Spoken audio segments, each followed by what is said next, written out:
Hello, hello, hello. Welcome, everyone. Hello. Hello. Hello? How's everyone Hello. doing? Hey, Oz, bro. it's great to see you.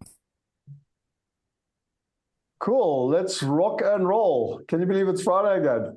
And we're halfway through August. I don't know about the rest of you, but this, like, the time seems to be accelerating. It I'm does. having exponential time growth.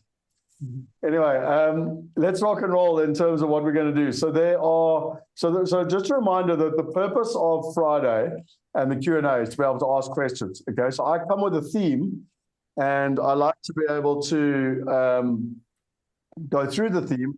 But the most important reason I'm here is to be able to answer any questions. So if anyone has questions, just type them in the chat box, and I can deal with them in terms of the process. So just a reminder, I know someone was asking Kelly. Let me just see if Kelly's here. Yeah, there she is. I am Uh, here. Hello, everybody. yeah, it's my new co-host. Thank you. So yeah, someone was asking Kelly in one of the groups, like, I've got questions, can I have a one-to-one on Wealth Going Global? It doesn't really work like that. That's why we have the Q&As every Friday, so that, and even if you've got a question and you can't make it, then just put it in the WhatsApp group and or send Kelly a message, and I can answer it and you can watch the recording in terms of the process. So it's a direct feedback loop to make sure you got the questions. Okay, so there are two things that we're going to be going through today. The one is currencies. So just a kind of a recap of what we went through with the currencies on Tuesday at Wealth Going Global. And the second is navigating the winds of change. So that was a session that I had at the Investor Summit on all the challenges that are in the world economy at the moment, and how do we actually invest, and what are the, how do we navigate it? So let's start off with the currency. And I just wanted to start here and show you all. I do a lot of work behind the scenes, myself and AI, if I'm honest with you. Sorry, actually, before I just share something here, I had a big epiphany this week. So on Tuesday, I don't know if you took away as a takeaway, but James Painter said that human emotion is all about patterns. And the reason that you can track it and the reason that you can map it is that humans repeat the same patterns. So what James is effectively doing is pattern recognition. And that's why the thing like the weatherman makes sense, because what does the weatherman do? They just look at patterns, and if one pattern has happened in the past and it ended up being a hurricane, the chances are there's going to be another hurricane. So it's just pattern recognition. And what I found fascinating, and I've heard him talk, I don't even know how many times, probably 30 to 50 times. I picked up this pattern recognition thing. Then on Wednesday, the mastermind group, and I know that all the Wealth Going Global people were invited, so if you watched it, I'd strongly recommend you do. And we did the AI session. And what Judy said was, what is AI good at? Can anyone remember? Anyone want to type in the chat box? What is the one thing that AI is good at? Anyone? Anyone? So Camille says research, processing data, patterns. Yeah, there are. Shona, well done. You got it right. It's patterns. It's pattern recognition. So that's my big epiphany for the week. Okay, humans have it's all about patterns, and human emotion is a pattern that repeats itself. And what is AI good at? Its single best thing is pattern recognition. Can you see the correlation? So you can basically use AI to track patterns, and specifically human emotion patterns. Anyway, I found that very interesting. I don't know if everyone else joined those dots. Okay, so let's go here. And now I want to basically show you what you can do. So if you go down to currencies, you can basically see so you can see the recording here. I'm showing my screen, yeah. So you can see the recording here. You can basically see what we are solving in the currency conundrum. You've got all the different things. You've got his demystifier. You've got the top 10 currencies, including the bonus with Bitcoin and gold. Then you've got the top 20 currencies. You've got the GIDS, which is the section we handled there. And then basically got your homework here. And if you want to, I know that there's the demystifier for free there. Solving the currency conundrum, that's the PowerPoint. and then those are my slides, and you got the Global Wealth Index. But what I wanted to go through here quickly was Model 3 summary. So for those of you that are time poor, most of us are time poor, is you basically got your summary here. So I'm actually just going to open it up on my side because it'll be easier just to have a full screen. So let me just get it open for you.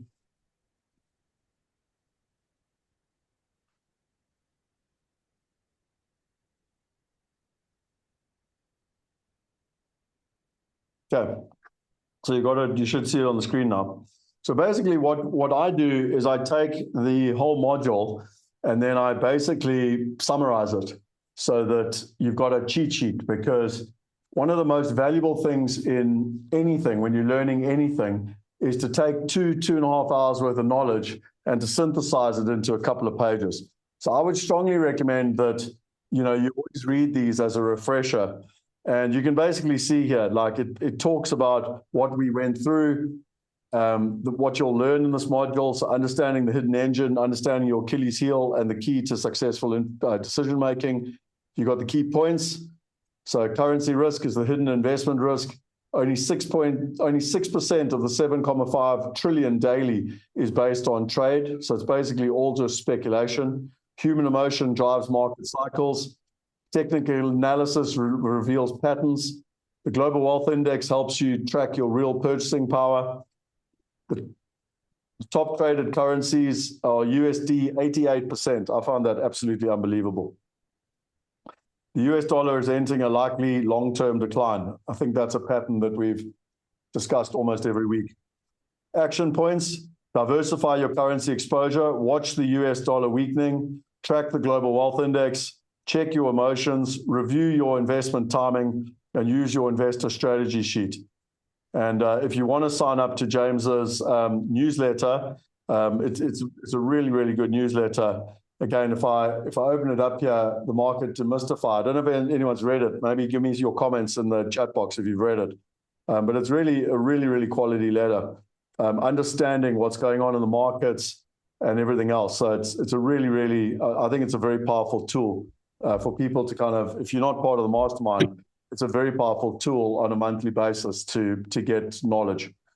Then what are the top 5 currencies? So you've basically got the US dollar and why, and then even like what to do about it, hold, strategic approach, the euro, the pound, the Swiss franc, and the Singapore dollar. And something I found really weird as a South African is there was an honorable mention, the South African rand, which has always been, the divorced cousin that no one was interested in, is now suddenly, becoming a possible opportunity. Then I spent some time on this because I became aware of this when James was talking about it, and it's very important to understand the difference between trading currency. So that's where people are like day traders and they buy now and they sell and we're not talking about that at all.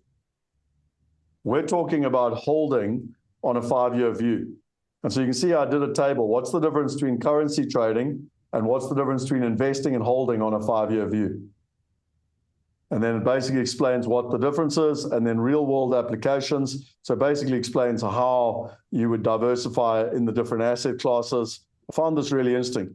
So, if you're going to do US real estate, dollars, European infrastructure fund, euro, UK property syndicate, which is basically, pounds, Swiss bonds, which we've had on our platform, and then Singapore tech fund.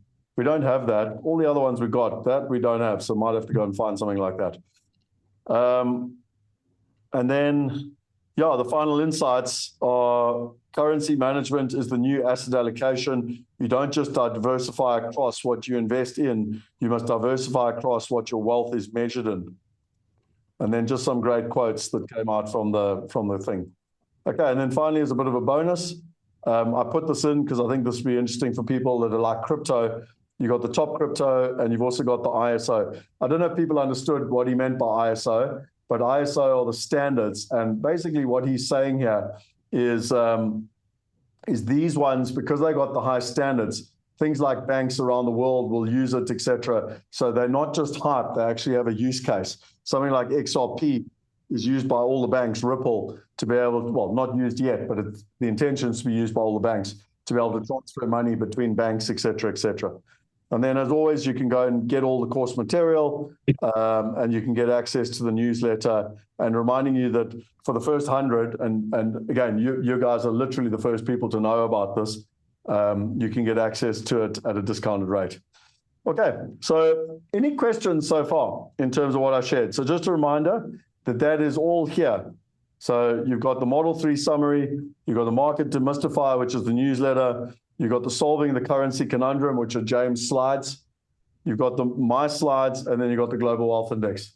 So before I move on, any questions with regards to Module 3 and currencies? I'm just going to stop my share quickly so you can see me properly.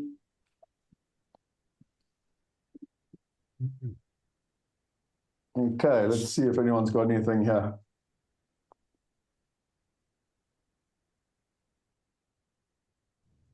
So Thomas, discovering patterns and similarities that are hard to, oh, that's what you're saying AI can do. Putting assets in that currency. Mark Moss is signaling that Trump is greenlighting crypto at 12 trillion, possible investing in it. Yeah, I don't know if that's assume a comment. Look, it's very clear that the Biden administration was very anti-crypto, and honestly, you know, I've been in the crypto space for about 10 years. And America, even when we were doing ICOs in 2017, no one wanted to touch America or American clients because, you know, you didn't want to be fined by the SEC, which is the regulator there, and or put in jail. And they went after a number of the crypto kind of people quite hard. But since Trump's come into power, and it was one of his election campaigns, he was very pro-crypto. So yeah, America in general is moving in the right direction when it comes to crypto. Okay, I can't believe that there are no questions from crypto. No thoughts, nothing to debate. Not crypto, sorry, currencies. Does it make sense in terms of the top 5 currencies and why? Yes, no. This is your moment. I've done enough presentations with James Painter. I must admit, and I'll tell you this is a bit of a joke. I must have done, I don't even know how many presentations I've done with James. As I said, 30 plus. I swear at least 10 to 15 of them, he's had a tech issue. I've had everything from his laptop running out of power to whatever. It's like I need to send a VA to his house and make sure everything's set up before a webinar. And so my point of why I say that is I've got quite good at improvising and talking about James's topic because I've had to, because he keeps disappearing on me when it comes to the internet. Okay, Norsi said most Wealth Migrate deals are in dollars or European currencies. Is there the prospect to diversify to other currencies? So, Norsi, we do have pounds. I mean, we've got one on the platform right now that's in London, so that's in pounds. So we've got America, we've got England, we had a deal in Germany, and it actually unfortunately didn't go ahead. But we got another deal coming up in Germany. We've had structured notes in Europe. And the only one that we don't have, we've got Australian dollars. We've done deals in Australia. The only one that we don't have at the moment is Singapore, and actually anything in Southeast Asia. We are looking at data centers in Singapore and in Malaysia, which I would be very interested in doing. Booming area, booming tech, booming economies. Data centers seem like an obvious thing to do in that region. And then in terms of Swiss francs, I'm going to be speaking with our family office about how we can possibly get access to assets within Swiss francs. You also, if you look at that research, and it wasn't in the top 5, but some of the research that came up, if you remember back to countries, was Canada. And I don't know anything about Canada. I'm embarrassed to say I've never even been to Canada. But that's certainly a country that I don't know much about, but possibly something we should be looking at. Okay.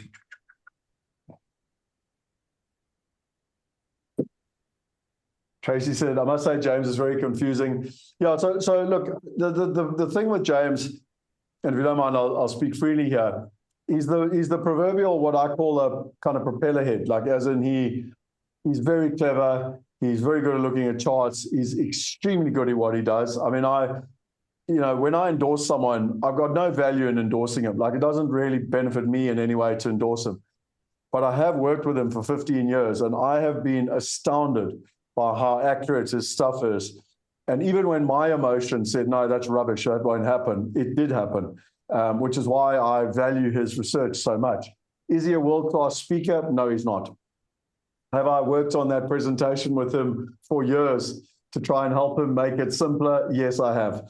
I came up with the weatherman thing because, like, in the beginning, he would talk about Elliott wave theory and this and that, and like 99% of people, it just went straight over their head. And I was like, well, if I understand what you're saying, it's like the weatherman and, type of thing. So he has tried to simplify his slides, and Tracy, it wasn't that easy for him, obviously, with me having to click through the slides as well. But hopefully the synopsis that I've put together, if you read that, you pretty much get the gist of the whole thing. So we need to be mindful investing in US real estate if the dollar is going to weaken. Mike, at some level, yes.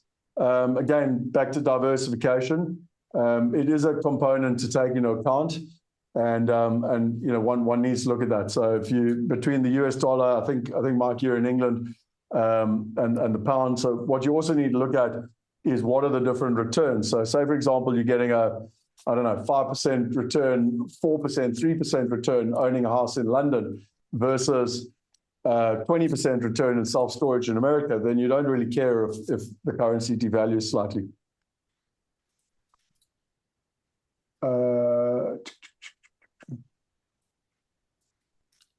I do agree with what Kamal said here as well. A weaker dollar should drive investment into the US, which will drive the economy, which will drive growth.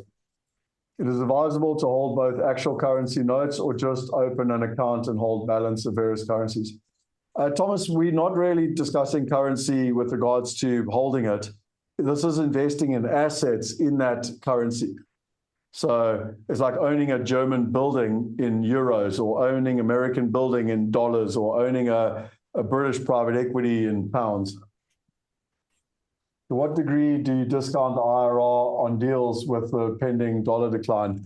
Look, Reg, if you look at it, you would, against which currency, but if you look at what James is saying, the dollar is expected to devalue somewhere between 10 to 25, 30% against the pound euro.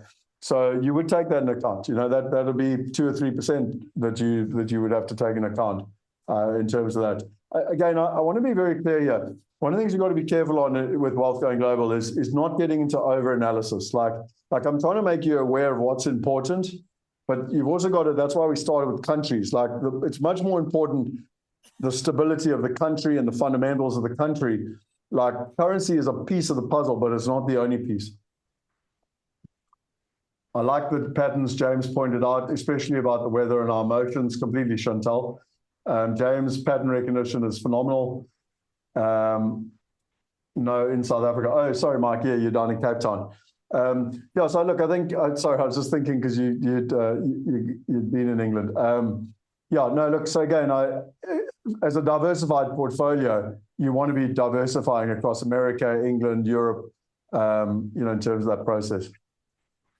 Gavin, James said he expects the rand to strengthen. Is it because the dollar is weaker or the rand is actually strengthening, which seems unlikely? I think it's both, Gavin. So the dollar's basically, so Trump is consciously devaluing the dollar. We talk about this, the mastermind, every month. In fact, we literally did it on Wednesday. And they're constantly devaluing the dollar, which means all other currencies are increasing in value. Why is he doing that?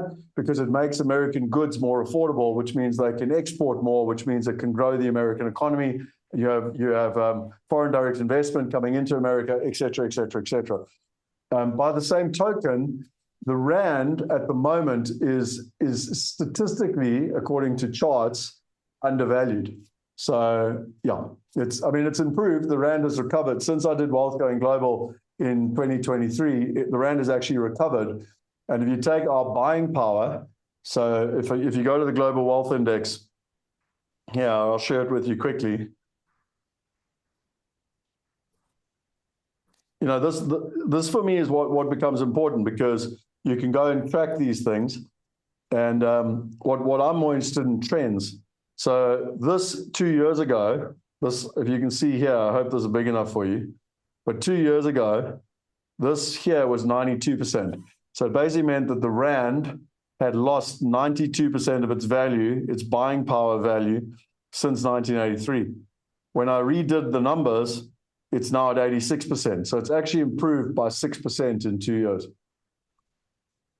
And that's just for me, like, it's like if you understand how CPI works, the Consumer Price Index, where every government in the world has 20 items that they put in a basket, and then all they do every month is they just add up the cost of that basket. And if the cost goes up, then inflation goes up. If the cost goes down, then inflation is arguably going down or is neutral. And all I've done is exactly the same thing. So CPI is consumer price inflation in a country. Global Wealth Index is your buying power as a global citizen internationally. Judy, for South Africa, I would imagine that even with the dollar weakening, it would still be better than investing in rands. Yeah, Judy, look, this is a question I get asked all the time. Okay, so I have people in South Africa say to me all the time, Scott, I can get, okay, let me actually tell you a funny story. So I was on CNBC, the financial, what do you call it, TV, and it was me and a financial advisor, and I can't remember why we were on together, but anyway. So this lady, the presenter lady, you can go Google it. It's on CNBC. So asked the financial advisor, said, "What return are you getting?" And he said, "No, I'm getting 17% return." I was like, "Sure, that's interesting." And then she turned to me and said, "What return are you getting?" And I said, "No, we get on average between 13 to 15%, but to be fair, like let's just say an average of 14%. And I said, "Oh, okay, so he's better." I said, "Oh, hang on. Let's just unpack what that return is. So how do you make up your 17%? And he was like, "Well, you got 6% Rand devaluation, and then you've got like 10 or 11% capital growth, and you got like 1% income." And I was like, "What?" So basically, you've only got like a 1 or 2% return. You're hoping for capital growth, and you're hoping for Rand devaluation. Like, you can't prove that. You can't prove that the Rand's going to devalue, and you can't prove that you're going to get capital growth. I said, by comparison, we have a total return in dollars of 14%, of which 8% is in income paid. So you need to compare an apple with an apple. I'm getting you 8% in your pocket in dollars, and you're giving people a 1%. And then we've got 6% capital growth factored in year on year. And you've got 11% plus Rand devaluation, et cetera. So back to your question, Judy, the moral of the story is, yes, you definitely should factor it in. I often meet South Africans and they've got houses or something, and they're like, "Oh, I'm getting a 10% return." And I'm like, "Great. Well, if I can give you an 8% return in dollars and you're getting a 10% in Rands, which one's better?" And right now, because the currency actually seems to be at a bit of parity, like the last 2 years hasn't moved, you could kind of argue that possibly the Rand is better. But just like, I'm originally a Zimbabwean, would you rather have your assets in America or in South Africa? Like, which one would you trust in terms of being able to look after your property, basically protect your money, landlord rights, the future of the country, the future of the economy, all of that sort of stuff. So for me, I look at it from a risk perspective, and there's no reason. It's like, if South Africa was 10 or 20% better, then do it. But when it's like marginal, it makes no sense. Seems to be losing you for a few seconds. Yeah, sorry, Alan, I'm not sure if everyone else has got that. My question is relating to the scenario. If I look at a portfolio structure, it is recommended to hold a portion as liquid in cash, one to build up a reserve. You don't need to sell assets to fund disaster. Yeah, so they call that I think it's actually called a disaster fund, isn't it? Or there's a special name for it. I forget what it's called. And yeah, I mean, to be honest, I wouldn't overthink this again, Thomas. Like, I think you're based in England. If you live in England and your expenses are in England, then your sort of safety net, call it whatever you like. Disaster, I don't like the word disaster, call it safety net. Your safety net fund, call it whatever you like, should be in the currency that you spend money in. Like, I live in South Africa, my safety net, my expenses are in Rand, it should be in Rand, I think. Emergency fund. There we are, Shaman. Thanks. Cash reserve. Like, everyone's got different names for it. Call it whatever you like, but it is wise. They say that you should aim to have at least 3 months, and actually you should try and get to 12 months. So our family office, when they do the financial planning for people and they set them up with all the buckets, aim for 12 months. Yes. Oh, Scallum. That's it? Okay, I've just muted everyone. I don't know who the skeleton was, but anyway. Okay, let's rock and roll because I'm conscious of time here. So let's move over to the other side of the fence. And where's it gone? Here it is. Okay, so this for me was a fascinating session. And this was on one of the final days. And what they basically did the entire day was just panels. So you can see here, it was a panel by the whole faculty. And the whole idea was navigating the winds of change and specifically building resilience in uncertain economic era. So what they did was it was a panel all day, all morning, I think it was, and multiple different panels. And they had different sections. So the one was, how would you deal with the economic markets and what would you do in uncertainty? Then one of the other panels, which I loved, was you're all highly successful people. I remind you that none of them were paid to be there. They're all paying to be there and giving up 9 days of their life, which shows you the power of being in that environment. And what was so interesting is that they then said to them, like, give people tips on some of the greatest things that have helped you be successful in life. So it was really interesting because it was all around mental stuff and ultimately about personal development. So I think you can basically see here. So we know who was in the room. The future is unpredictable, but your response doesn't have to be. As economic tides shift from inflation to taxation to political volatility and fiat currency decay, savvy investors must stay agile, diversified, and aligned with core principles of sovereignty, ownership, and cash flow. The panel didn't offer theory. It just shared actionable real-world strategies for protecting wealth, reducing government dependency, and building resilience. Okay, the key takeaways. Don't chase predictions, prepare for scenarios.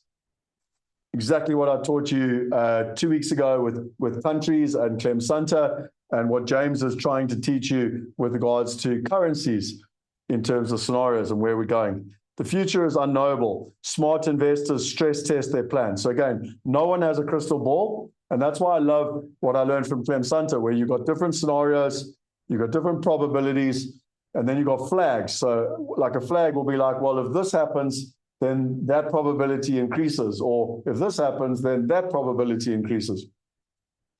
Inflation isn't temporary. It's a structural shift. Invest accordingly. So basically, this is really important. Like whatever you invest in, take into account inflation. Sovereignty is a superpower. Governments get desperate. Owning assets outside the system matters.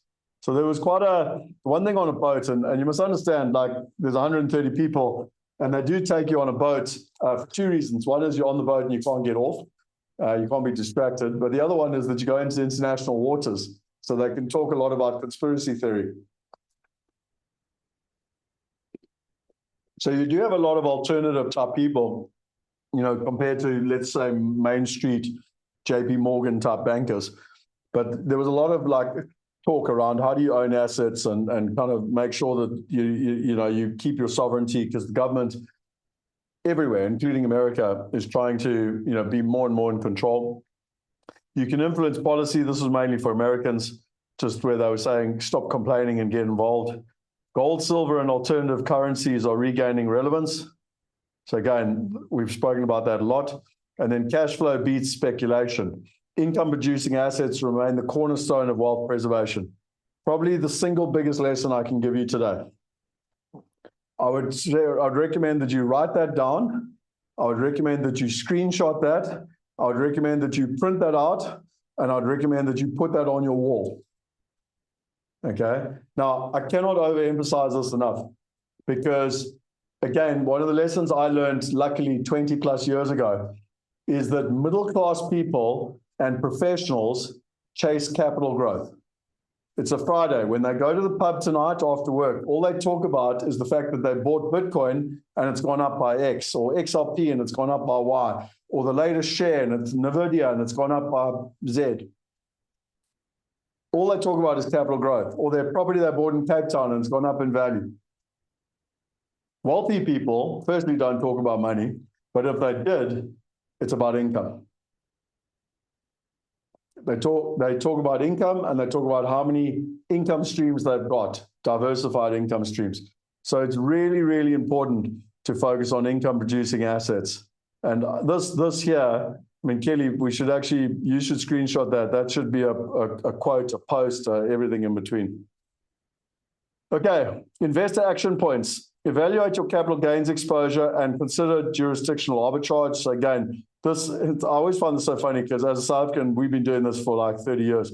But Americans even saying, well, hang on, maybe I shouldn't have all my money in America. Maybe I should look at Puerto Rico. Consider increasing allocation to hard assets like real estate, precious metals, and farmland.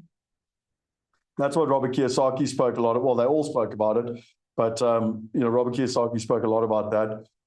Create or join self-reliant communities focused on wealth, energy, food, and education independence.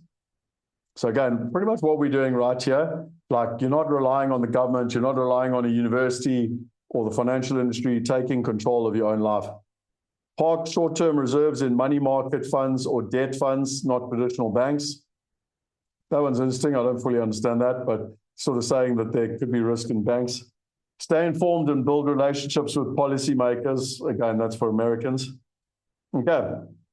Then let's look at some of the summaries here. The need for realistic action-based education. So I just love this. Like, literally, like, this was the takeaway from all of these incredible panelists. The panel opened with the importance of cross-pollinating ideas, even when we disagree.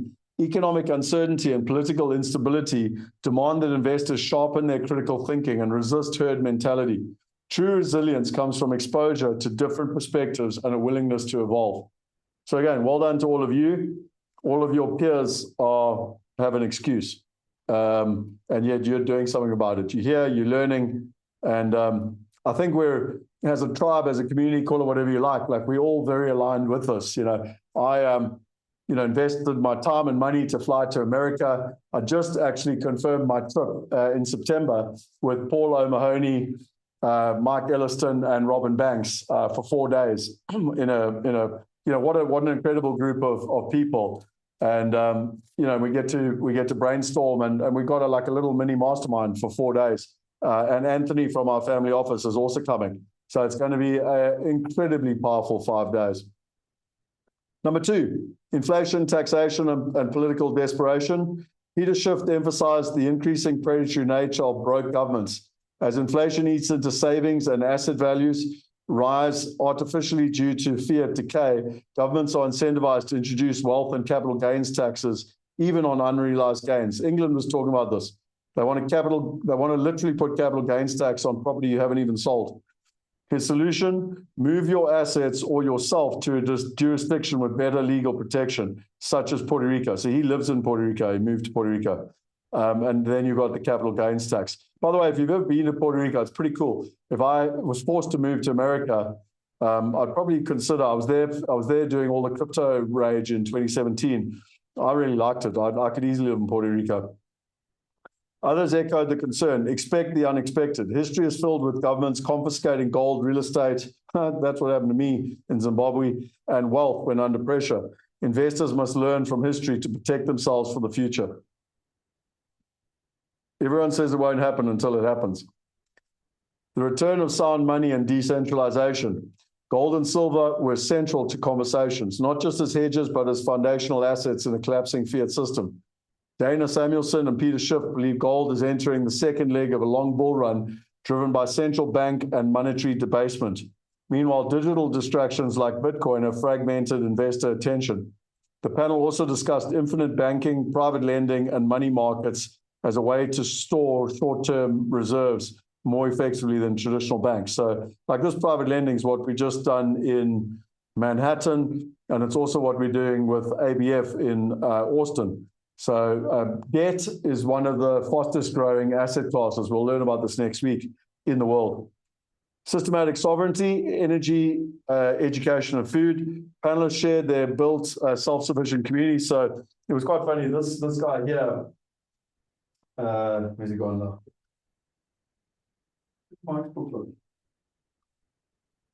That's weird. That is so weird.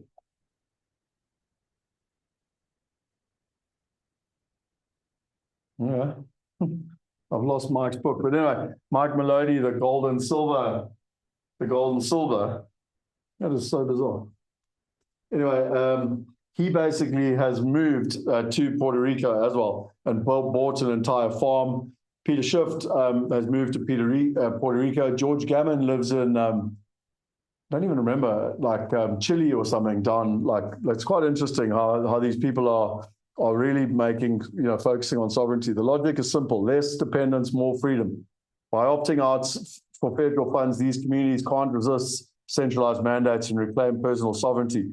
This is not just about prepping, it's about future pacing model for sustainable wealth and autonomy. Just by the way, Mike and I were discussing it. We both lived in England for a long time, and I'm sorry to say, I'm not bashing England, but one of the reasons I love living in South Africa is you've got so much more freedom than you do in England or America or Australia, and that for me is priceless. So, for the South Africans out there, and particularly someone like myself or Mike that have lived in England and then chosen to come back to South Africa by choice. I don't have to be here. I've got a British passport. I've got an Irish passport.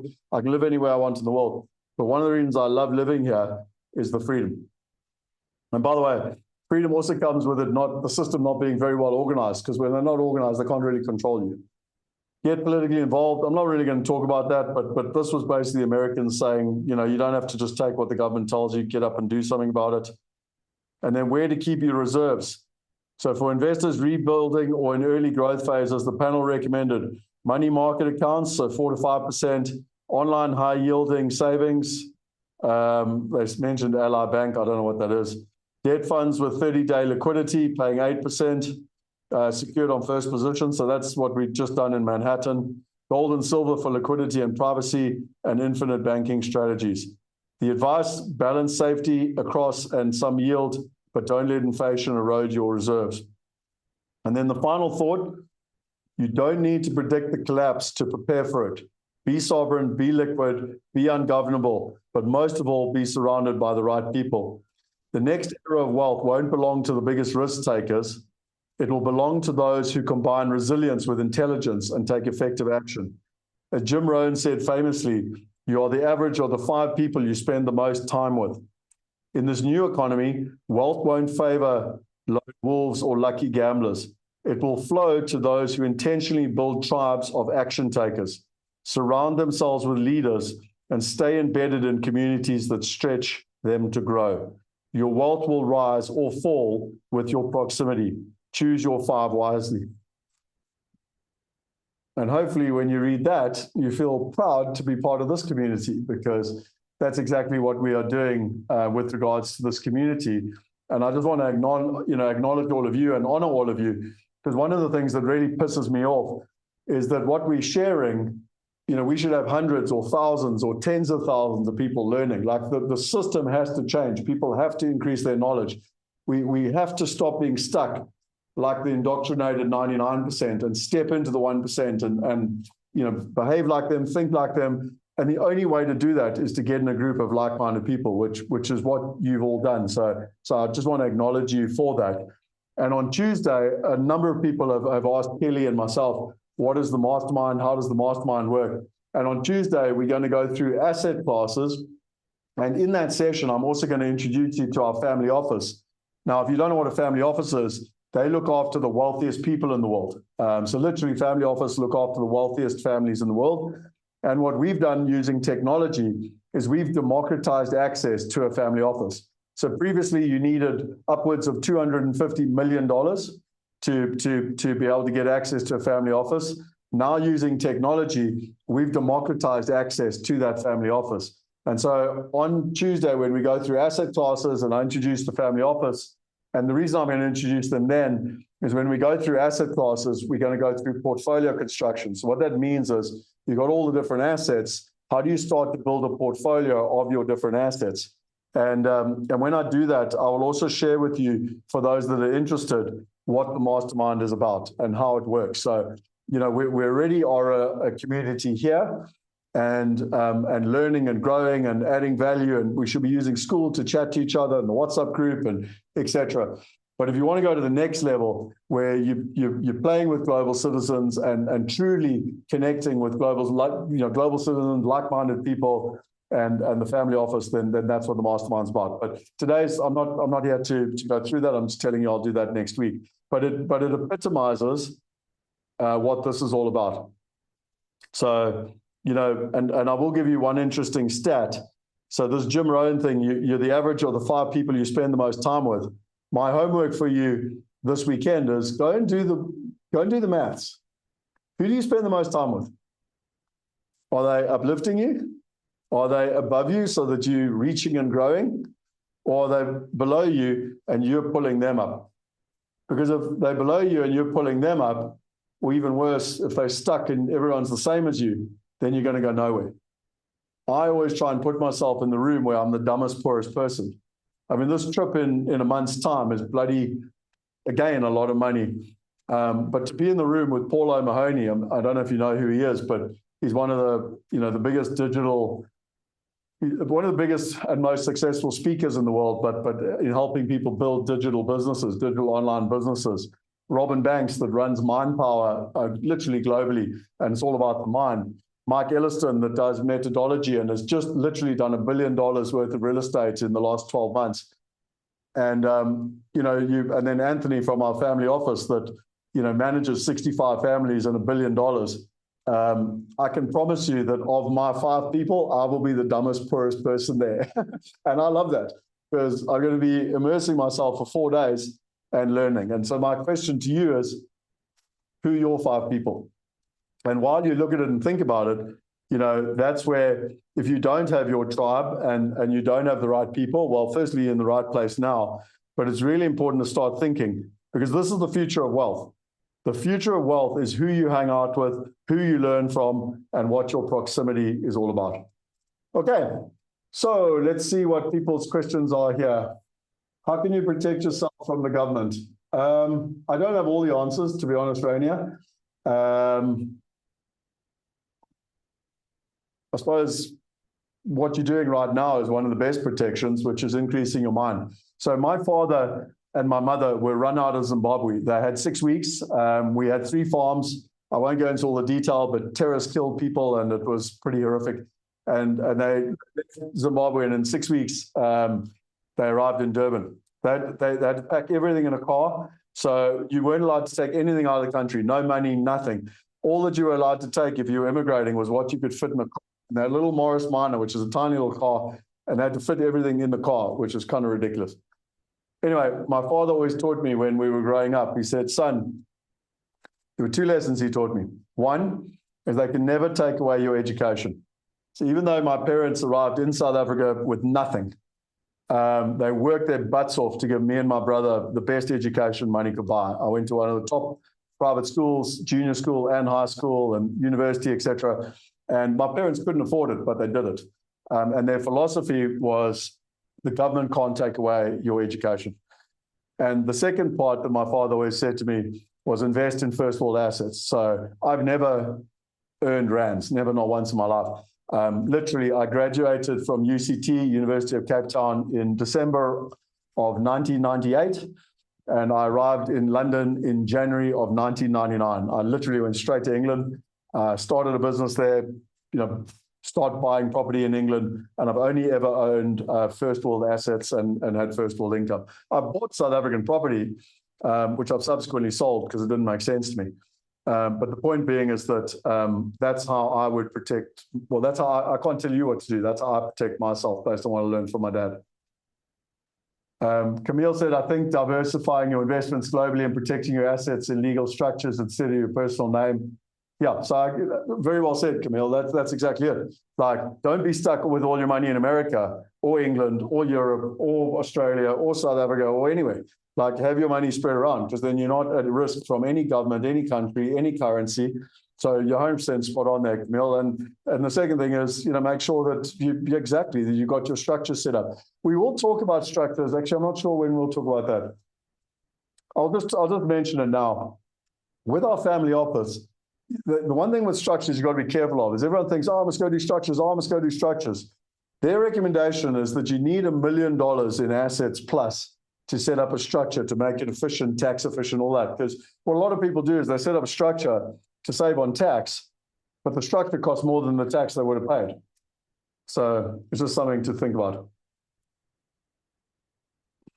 Richard, thank you for the kind words. I appreciate it, and I'm glad you're enjoying the energy. Camille, thanks for the kind words as well. If you're the smartest person in the room, you're in the wrong room. Communities like this can be counted on as one of the 5. Yeah, completely. Exactly. I mean, you're hanging out here, and between us all, we're learning. I mean, one of the greatest gifts for me has been part of these communities. Like we had the mastermind this week, and not only do I hang out with my other fellow mastermind members, I learned from Anthony. So just this week, Anthony gave us an update on what's happening in all the global markets.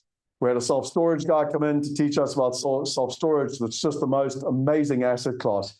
I wish I'd learned about this 10 years ago, quite frankly.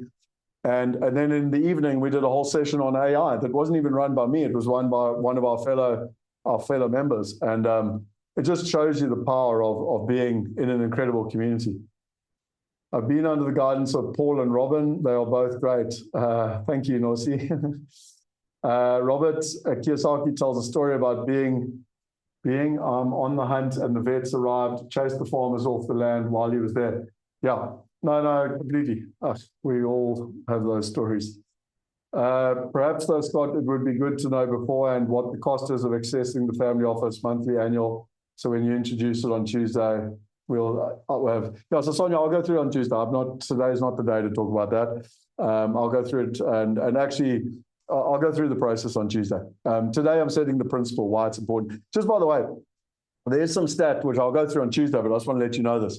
Do you know that if you try and do something on your own, so you might want to write these stats down, okay? So these are really important stats. If you try and do something on your own, you have a less than 50% chance. This is according to Deepak Chakra. If you try and do something on your own, you've got a less than 50% chance of achieving it. If you do it with a partner, a husband or wife, a business partner, you've got a 60% chance of achieving it. If you do it in a like-minded community, you've got a 70% chance of achieving it.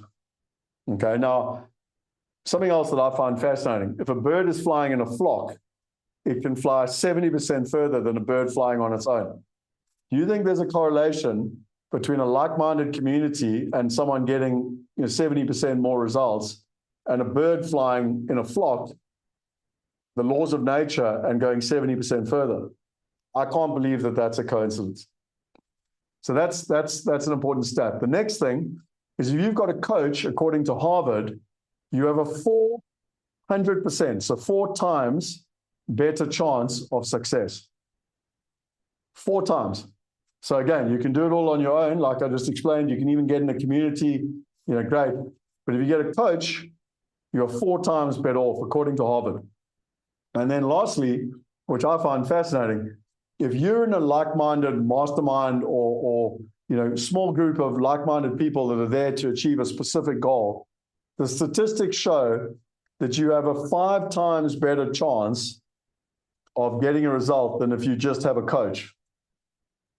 Now, I'm not sure if you can do all the maths that I just said, but you're 4 times better off if you have a coach than if you do it on your own. And you're 5 times better off than a coach if you're part of a mastermind community. Now, according to my maths, times those two together, that you are 20 times better off if you're part of a like-minded, mastermind type community than you are by trying to do it on your own. And, again, I did start talking about this on Tuesday, but if you haven't read this book, has anyone not read this book? Think and Grow Rich. Because if you haven't read this book, I would strongly recommend you read it. And if you want it, I've got it in PDF and I've got all the audio files. So if you would like me to share it with you, I will put it on. Just tell me if you want me to share it with you. This is the sort of book that you should read every year. Okay. I've read this book at least 10 times. I've run Comrades 3 times. And I don't run Comrades very fast. It's the longest ultramarathon day marathon in the world. It takes me 12 hours to finish the race. And I know the audiobook is 12 hours because I listened to it from beginning to end. And every single time I read this book, I learn new things. It reminds me, because it's like anything in life. We know what we need to do, but we often don't do it. And what Napoleon Hill did it took him 25 years to go and study all of the wealthiest people at the time, the Rockefellers and the Henry Fords and the Albert Einsteins and all of them. And he then put together a table of all the key things. And number 10 is the power of the mastermind, the driving force, the 9th step to riches. And if you go here to 193, I'll just go to it quickly. Power is essential for success and accumulation of money. Plans are inert and useless without sufficient power to translate them into action. This chapter will describe the method by which an individual may attain and apply power. Power may be defined as organized and intelligently directed knowledge. Power, as the term is here used, refers to organized effort sufficient to enable an individual to transmute desire into monetary equivalent. Organized effort is produced through a coordination of effort of 2 or more people who work towards a definite end in the spirit of harmony. Power is required for the accumulation of money. Power is necessary for the retention of money after it has been accumulated. And then he basically says here, let us ascertain how power may be acquired. If power is organized knowledge, let us examine the sources of knowledge. Number 1, infinite intelligence. The source of knowledge may be contacted through the procedure. Accumulated experience, the accumulated experience of humankind, and experiment and research. Anyway, it basically goes through the entire chapter of the power of the mastermind. And, masterminds are new. They've been around for centuries, actually, where people get together. And the thing is, in the past, is that when it came to money, they used to be the bastions of the Harvards of the world and the Oxfords of the world. But now we all have access to it. And that's what's so exciting. Okay, I can see everyone's asking me to share the book. Okay, I'll tell you what, I'm not sure how I'll share the audio files. I'm going to put it in the Wealth Going Global group. So I'll put it in the Wealth Going Global group. Community holds you accountable. Yes, Derek helps you hold yourself accountable completely. Okay, I'm just trying to see here if there's any questions. I see a bunch of people want me to share.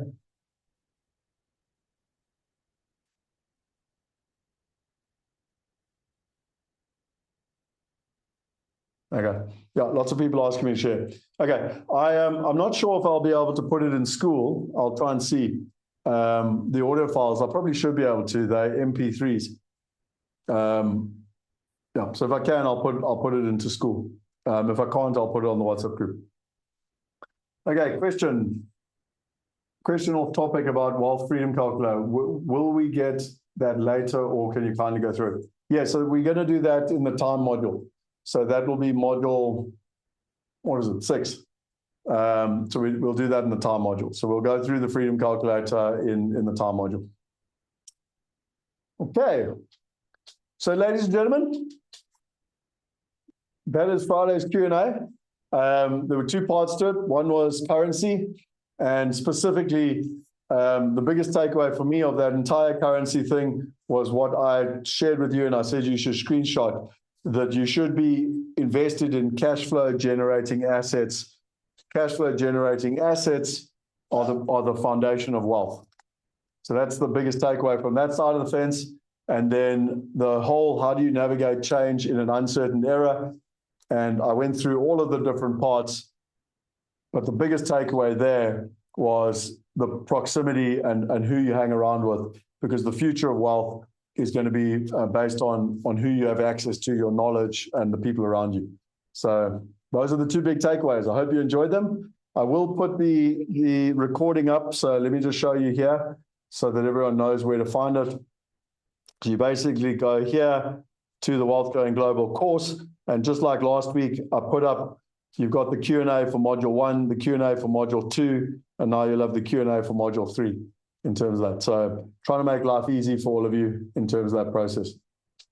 Any updates on the storage unit deal? Yes, Judy. We actually, unfortunately, don't seem on this particular deal like we're going to be able to move quick enough. It literally closes in 4 days' time. But we are lining ourselves up for the next deal. It's a very good lesson for everyone to realize that you need to fund your wallets. If particularly our mastermind members, a lot of people sit waiting for a deal. If everyone had their wallets funded, my wallet is funded. If everyone had their wallets funded, we could have just executed, closed the deal and sent the money. But because people didn't have their money in their wallets, they still had to send money. There was too much risk in terms of closing. Richard has a question. Where I don't see the question. Where's the question? Maybe you can just repost it. Where is it?